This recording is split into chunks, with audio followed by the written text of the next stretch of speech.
We're now moving into week 4, and you'll notice that this is the second half of the module on compensation. And if you're looking ahead, next week we deal with the whole compensation reports and valuation.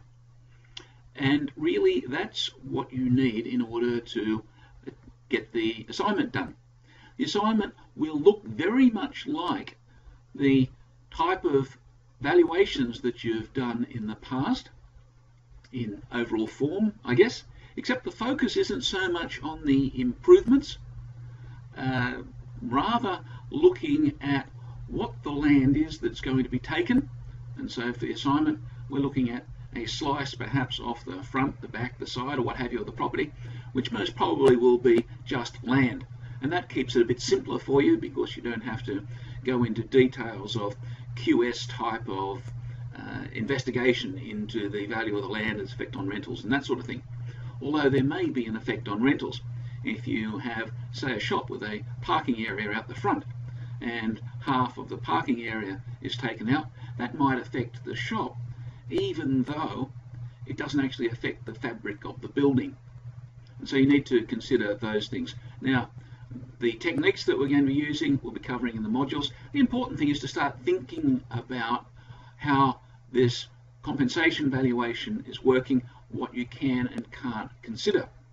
And so the real difference, the point of difference in a compensation valuation is not so much the straight out valuation, it's say a valuation of a part of a parcel of land, and it's really focusing on the land value. The real focus in compensation valuation is all of those other inconveniences and costs that the owners or anybody else with an interest in the land is going to be burdened by. And so here we'll be looking at what's called the other heads of compensation. And so as you go through these topics, last one and this one, I recommend that you look at these heads of compensation. It's a good idea by now to have downloaded the example compensation report from the Property Gateway. I've just updated the gateway so that it now responds to the new access to RP data, which is now part of CoreLogic, and so that should be working a bit tidier for you. I haven't changed the video showing you how to go through RP data yet. However, I think most of you will have had experience with that by now, and so you understand the overall architecture of the way that RP data works and what you're aiming to get from it, and all that hasn't changed. It's just that some of the screens look a bit different. So get into this module and look very seriously at getting your assignment started.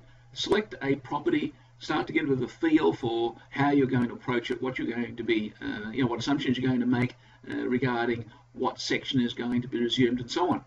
You're allowed to be fairly flexible, and I won't say creative, but certainly insightful is probably a better term in terms of looking at what the impacts are going to be. We're talking about losing a part of the land for something which won't benefit the land, and in fact could be an inconvenience in terms of noise and smoke perhaps, or what have you, depending on what you assume to be the reason that the land is being taken. And so give some thought to what kinds of inconveniences are going to be endured and how they are going to be valued. And if you work with those heads of compensation, you won't go too far wrong.